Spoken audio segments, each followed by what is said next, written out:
হয় মঙলদৈ অসামৰিক চিকিৎসালয়ৰ কিছুমান অদ্ভুত কাণ্ডই চকু কপালত তুলিছে মঙলদৈবাসীৰ আৰু সমান্তৰালভাৱে মন্ত্ৰী নীলিমা দেৱীয়ে আজি সেইসমূহ পৰিদৰ্শন কৰি আচৰিত হোৱা পৰিলক্ষিত হৈছে। আমি পোনে পোনে মন্ত্ৰী মহোদয়ৰ ওচৰলৈ যাম আৰু তেখেতৰ পৰা জানিব বিচাৰিম যে এই যে আজব কাণ্ডবিলাক হৈ আছে মই পৰৱৰ্তী পৰ্যায়ত আপোনালোকক দেখুৱাম। তাৰ আগতে মন্ত্ৰী মহোদয়ে ইতিমধ্যে পৰিদৰ্শন কৰিছে, তেখেতে কি দেখিছে তেখেতৰ পৰা পোনে পোনে জানিব বিচাৰিছোঁ। নাই মানে হস্পিটেলখনত আহি আছোঁ আমি, মই বিধায়ক হোৱাৰ পিছত মাজে মাজে আহোঁ, কিয় মানে অলপ চলপ কিবা কিবি কৰিবলগীয়া কাম আছে। এইখিনি এনেই চাই গ'লেতো নহ'ব। সেইদিনাখন আমাৰ যিখন নতুন কমিটি চিভিল এখন বৈঠক এখন হ'ল আমাৰ, আৰু তাত আমি কিছুমান আলোচনা কৰিছিলোঁ কি কি কৰিব লাগে।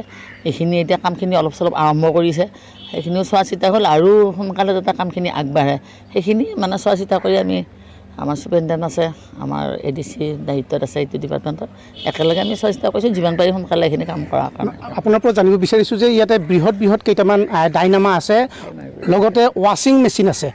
মই কিছু সময়ৰ পিছতে এই ভিজুৱেলসমূহ দেখুৱাম। যিখন ৱাশ্বিং মেচিন আছে তাত এখন সন্মুখত ৱাল দিছে। এতিয়া কি ধৰণে এইবিলাক ব্যৱহাৰ কৰিব? ৱাশ্বিং মেচিনটো কাপোৰ ধোৱাৰ কাৰণে ব্যৱহাৰ হয়, আৰু এইটো হস্পিটেলৰ কাৰণে কাপোৰ ধোৱাৰ কাৰণে এইটো ক্ৰয় কৰা হৈছিল বা গভৰ্ণমেণ্টৰ ফালৰ পৰা দিছিল। এতিয়া এইটো পৰি আছে, ব্যৱহাৰ হোৱা নাই। পানী দুনি কিমানখিনি তাত মানে প্ৰয়োজন বা সুবিধাখিনি হয়তো হোৱা নাই, কিন্তু তাৰো আলোচনা কৰিছোঁ। আমি যিমান পাৰোঁ সোনকালে সেইটো ব্যৱহাৰ কৰিম। আৰু ৱালখন কিয় দিছিল মই এইটো নাজানো, আচলতে ইমান অৱগত নহয়। গতিকে মেচিনটো ব্যৱহাৰ কৰি পেলাই ৱালখন আমি ছাইড কৰি ভাঙি কিবা কৰি মানে মেচিনটো ব্যৱহাৰ কৰিম, আৰু সেইখিনি সুবিধাৰ কাৰণে আজি আচলতে এনেকৈ অলপ আহি সেইখিনি গোটেইখিনি চোৱা চিতা কৰিছোঁ। মঙলদৈত অসামৰিক চিকিৎসালয়ত যিখিনি ICU আছে, ICUৰ কাৰণে গেছৰ ব্যৱস্থা আছিলে, কিন্তু আজিলৈ গেছ এনেকুৱা ধৰণে আমাৰ মেচিন এনেকুৱা ধৰণে পৰি আছে, ইয়াৰ কোনো পাইপ লাইনৰ ব্যৱস্থা নাই। কেনেকুৱা ধৰণৰ ব্যৱস্থা কৰিব? তাৰমানে পাইপ লাইন নাই বুলি নকওঁ, পাইপ লাইন আছিল, কিন্তু ইয়াত এটা অসুবিধা, এৰিয়াটো অকণমান মানে এনেকুৱা চোৰ তোৰ এইবিলাক হৈ থাকে।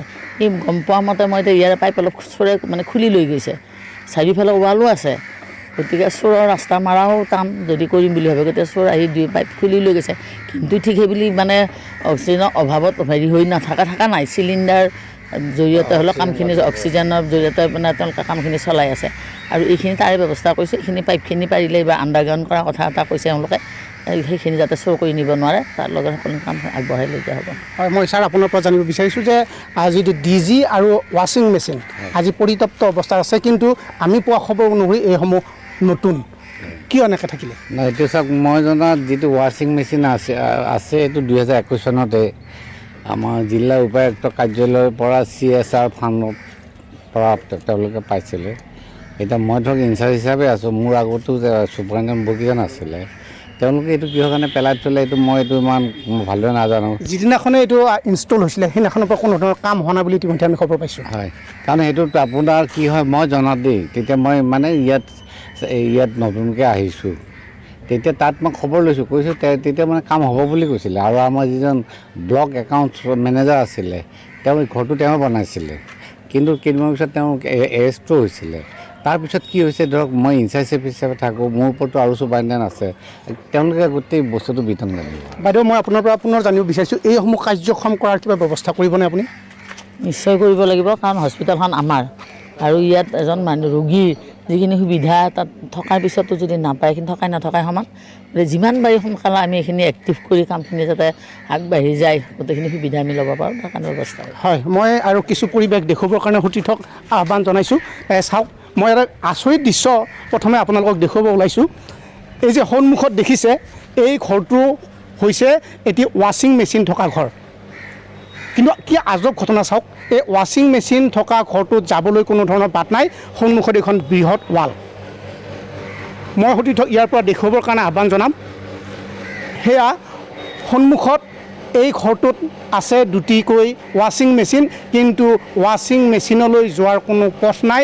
সন্মুখতে এখন বৃহৎ ৱাল ইতিমধ্যে দি থোৱা আছে।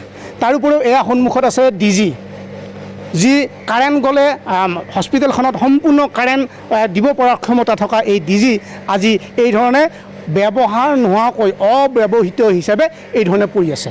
আৰু এই ধৰণেই কিছুমান কৰ্মীৰ বা কিছুমান বিষয়ববীয়াৰ এই ধৰণে কাণ্ড জ্ঞানহীন কামৰ বাবে আজি মঙলদৈবাসী ৰাইজে জীয়াইটো ভুগিবলগীয়া হৈছে। মঙলদৈবাসী ৰাইজে এখন বা মঙলদৈ অসামৰিক চিকিৎসালয়ৰ পৰা যি সুবিধা পাব লাগিছিল, যেনেকুৱা ধৰণৰ চিকিৎসা সেৱা পাব লাগিছিল, তাৰ পৰা বঞ্চিত।